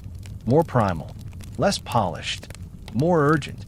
You remember a paper, unpublished, again, written by a sound engineer who came here in the 1990s. He had no interest in history, but he had an ear, and what he discovered was this. The spiral chambers bend sound, not metaphorically, literally. Tones emitted at specific frequencies within the Hypogeum don't echo the way they should. They bend, twist, return in patterns that resemble audio fingerprints. When played back at high speed, those patterns form spirals. Not drawn, heard. The engineer theorized that the spirals weren't merely visuals. They were waveforms, visual transcriptions of what the Hypogeum was built to emit. Not just to hear, but to feel, and perhaps to follow. You lie down, the spiral at eye level, and you imagine it now, not as symbol, as path. The inward spiral, descent, into memory, into self, into dissolution. The outward spiral, emergence, not as who you were, but as who you've become. And then you remember something else. Many of the spirals in the Hypogeum were carved at eye level for a seated person, as if the artists weren't standing above their work, but were participating in it, staring into the groove, spinning inward. And maybe that's what they did. Not ceremony, navigation. Because if the hypogeum is a machine, and the stone is memory, and sound is the code, then the spiral is the interface. Not a decoration, a door handle. You sit upright again and breathe. You want to trace it again, but you hesitate because now you know what it does and what it invites. Spirals never end. They only return. And perhaps some who follow them never came back. They spiral still, inside the chamber, inside time, inside the hypogeum, inside you. There are thousands of them, not just a handful of ceremonial burials, not a priestess here or a chief there. Thousands. Over 7,000 human skeletons once rested in this underworld. That's not a tomb. That's a population. You stare now into one of the niches carved just low enough to require you to bow. A place where, centuries ago, bones were stacked like folded linen, tidy, reverent. Now it's empty, but you can feel them. The residue. Bones leave a trace long after they've gone.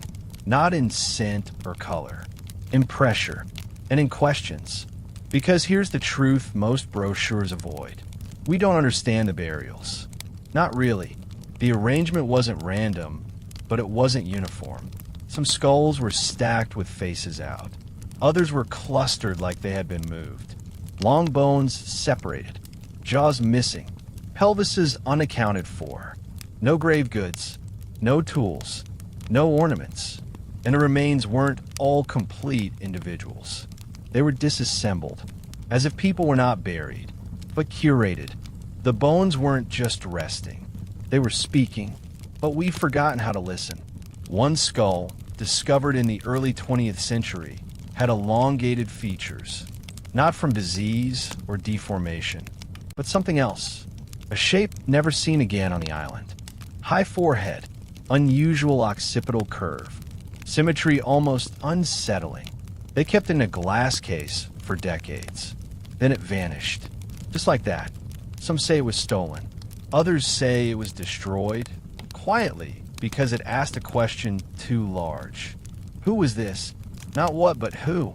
Because the more they studied the bones, the stranger the picture became.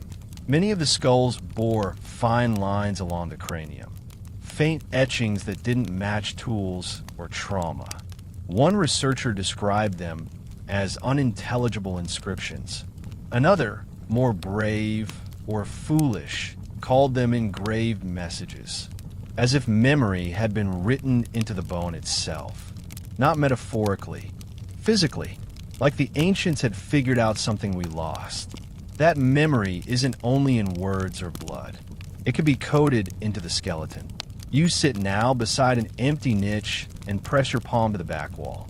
It's cool, dry, textured like shale, but smooth in the corners where bones once rested for centuries.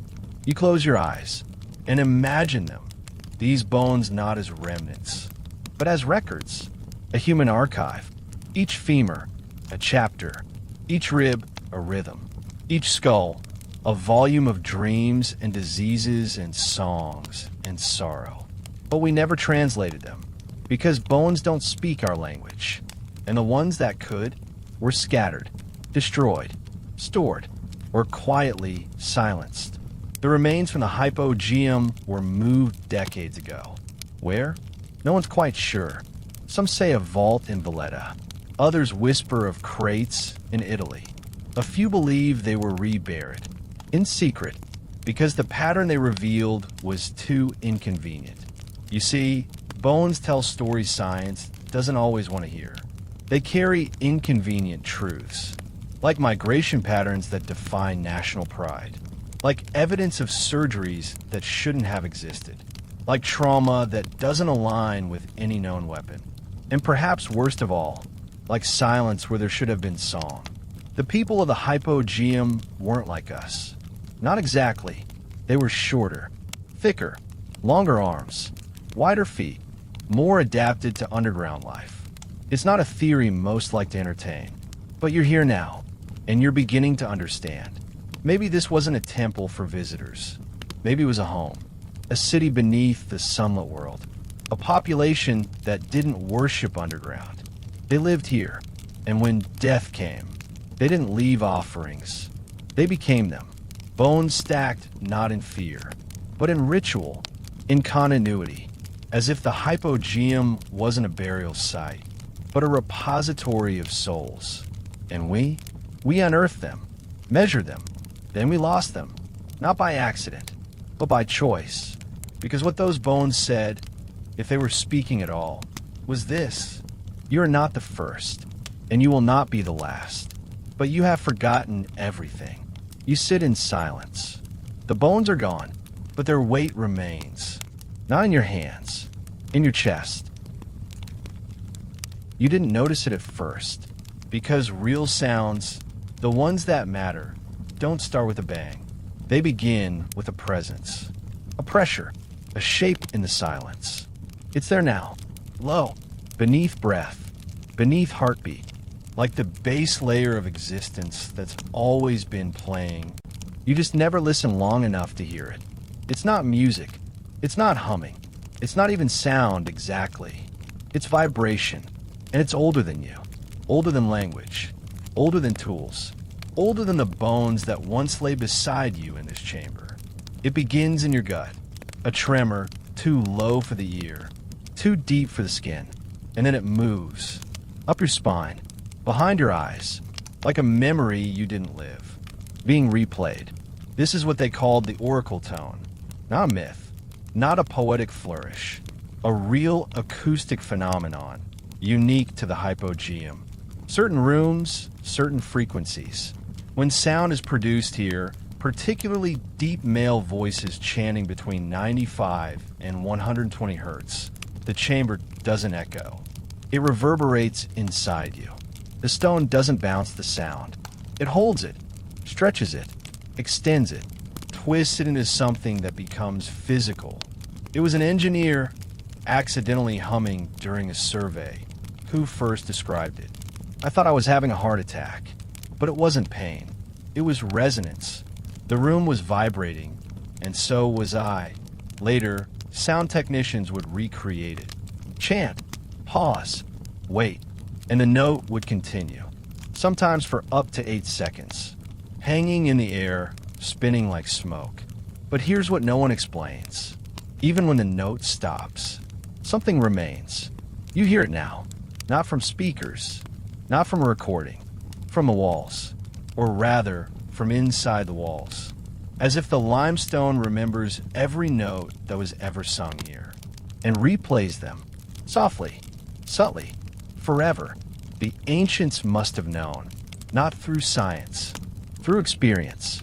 They would have sat here, just as you are, in this round, wound-shaped chamber, chanting low and slow, and feeling their bodies turn to sound, their thoughts slow, their memories unspool, their fear dissolve, because the oracle tone doesn't just echo. It restructures. MRI studies conducted decades later would show something remarkable. Prolonged exposure to that precise frequency altered brainwaves, lowered beta waves, increased theta and delta. The same pattern seen in deep meditation, in hypnagogic states, in near-death experiences. But the ancients didn't need scans to know. They felt it. And maybe, just maybe, they used it to heal, to pray, to prepare the dying for what came next. Or perhaps to open something. Because when that note echoes, when it stretches across the stone and folds around your bones, you feel it, a thinning of the boundary between you and the past, between thought and dream, between the seen and the sensed. It's like a veil lifting, not upward, but inward. You sit perfectly still now because you realize the sound hasn't stopped, not in 5,000 years. It's never ended. It just got quieter. So quiet, we called it silence. But the Hypogeum has been singing this whole time. Through stone, through spiral, through you. And now, it's not a sound anymore. It's a thread. woven through every chamber, woven through you, a thread you can follow, if you're willing to be unmade, if you're willing to stop being a listener and become an instrument. So you hum, just once, and the sound answers you, not from in front, not from behind, from everywhere, and for a moment, just one, you don't know where you end, and the hypogeum begins, because now, you're the sound that doesn't end. It was supposed to be simple. Every map shows a clear route, a winding descent, yes, but with limits. Entrances, exits, a logic. You followed it carefully. The carved steps, the low arches, the rounded thresholds shaped not for grandeur, but for humility. You've obeyed the stone, and yet, you're still here. You've retraced your path 3 times now, but the corridors don't respond the same way. That narrow bend near the oracle room is longer. The niche near the breathing chamber is gone. The hallway you swear led back to the surface, it ends in a wall, solid, dry, unmistakably ancient. You place your hand against it. It doesn't feel like the other walls. It feels newer, but that's impossible. Nothing new has been added here in centuries. And yet, you feel it, like the hypogeum just rewrote itself while you were inside it. That's when it hits you. Not panic, not confusion, a presence. Faint, not threatening, but watching. You turn, no movement, but the air is aware. You whisper aloud, "Am I going in circles?" And something replies, not in words, not in voice, in placement. The chamber you now enter looks like one you passed 30 minutes ago. Same curvature, same markings, same groove worn into the floor from centuries of slow feet. But there's a difference. The ceiling is lower, by inches. You feel it above you, closer than before, as if the temple is gently folding in. You take another step, and the light changes. Softer, grayer, not from your flashlight, from the walls themselves, as if the stone is emitting a tired kind of glow.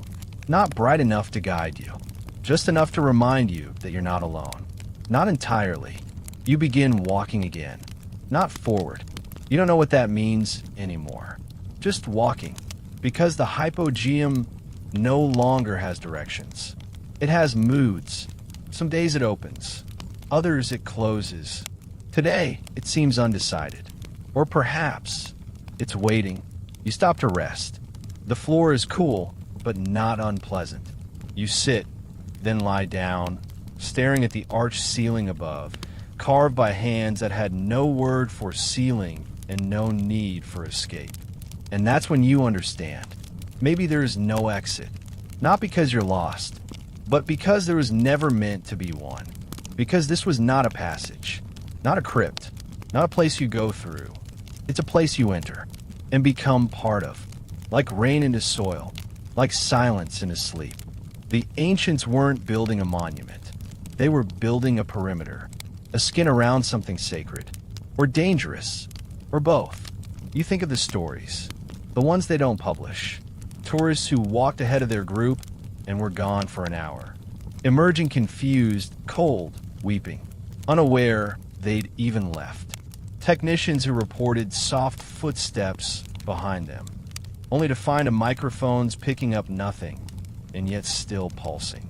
The child who wandered off during a school trip and was found in a chamber no longer mapped. No one asks about it now. It's easier to put up a new barrier, a velvet rope, a polite sign, "Do not enter." But you have, and now the hypogeum is studying you. It doesn't threaten. It remembers, and every footstep, every breath you take becomes part of the pattern, part of the story it's writing in spiral. And maybe that's the only way out. Not by leaving, but by becoming something worth keeping. Because in this place, there are no exits, only transformations. And if you're very still, if you surrender your need to understand, you might hear it again. That faint, endless tone, the sound of the others who stayed. Not trapped, not dead, just rewritten. And maybe that's the real secret. There's no exit to find. Because once you pass a certain threshold, once the temple accepts you, you are the Hypogeum. You've come as far down as the maps allow, but the air tells you otherwise. There's still something below. Not physically. There are no stairs, no ladders carved into the bedrock. But you feel it. A weight. Not gravity. Not geology. A memory too deep to have a name. The floor beneath your feet feels different here. Not hollow, but pregnant. Like the ground is waiting to be undone. You kneel, place your palm flat on the stone. It's warmer than it should be. Slightly damp. Not with water, but with exhale. You close your eyes, and suddenly, the stone no longer feels like stone. It feels like skin. Not alive, but not dead either. Something in between. A medium, not a surface. You whisper something without meaning to. Not in English. Not in any known language. Just syllables. Soft. Low. A kind of lullaby for something long forgotten. And the moment you speak it, the floor responds. Not by moving, by hearing. You feel in your spine a slow, rising hum, not sound but a recognition. Something beneath you has woken up. But here's the strange part. You're not afraid. It doesn't feel like waking a monster. It feels like tapping the shoulder of a sleeping god. Ancient cultures warned about this, always in metaphor. The thing under the mountain. The old one beneath the waves. The heart of the world that must never stir. But here, in this place, this womb of stone and silence, the metaphor isn't a warning. It's a reminder. Because what sleeps beneath the Hypogeum isn't evil. It's not cruel. It's patient. And it remembers everything. You've seen it in the design. The way the chambers spiral downward like the folds of a brain. The way sound pools instead of bounces. The way the dead were placed not to rest, but to listen. They weren't buried over something. They were offered to it. You look again at the floor. Run your fingers along the edges of the tiles, if you can even call them that. No grout, no seams, just smooth, continuous limestone. But some parts are thinner, resonant, like the surface of a drum waiting for the right note to be struck. And maybe that's what the oracle tone was for. Not prayer, not healing, not memory, but a doorbell, a signal that the time had come for the sleeper below to listen, to absorb, to judge, to store, not like a machine, like a mind. Because maybe what sleeps below isn't a creature or a deity or a myth. Maybe it's a consciousness, not human, not physical, but born from the pattern, from repetition, from ritual, from remains. Imagine it, a being not made of matter, but of echo, composed entirely of memory, pain, song, hope, desire, a soul that outgrew its body and settled into the earth, waiting, because it doesn't move, it doesn't act, it only receives. And down here, with the floor breathing under you, you understand something no textbook could explain. The Hypogeum wasn't built over it. It was built for it. A nest, a cradle, a cathedral of compression, to hold the weight of a being we didn't know how to name. What sleeps beneath the stone? You, your thoughts, your ancestors, every whisper that ever dared disturb the quiet.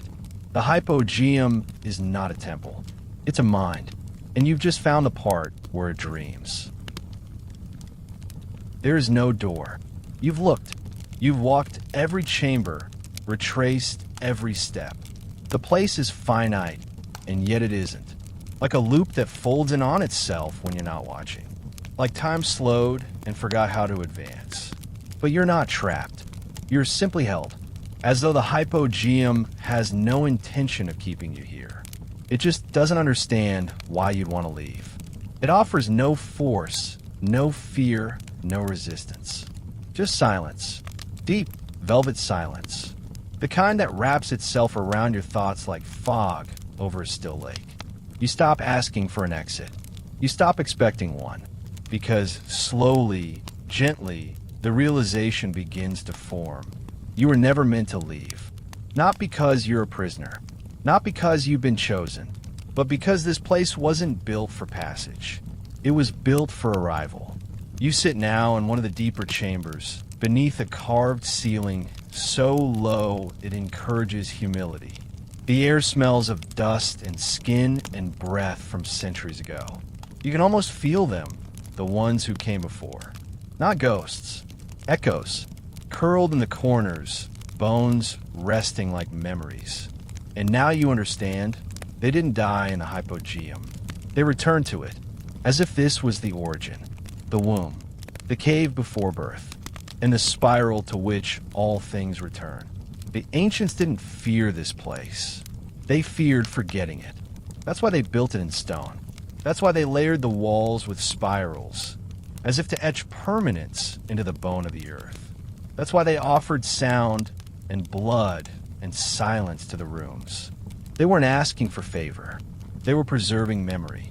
And now, your presence here, your footsteps, your breath, your heartbeat, have entered that memory. You've become part of the rhythm. You lean back against the wall. It's cool, firm, patient, the kind of patience only stone can teach. And you begin to forget what time it is, what year it is. Even your name feels irrelevant now. You're not lost.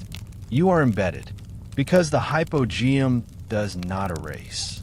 It absorbs, not in greed, in intimacy. It keeps everything. The whisper of sandals across stone.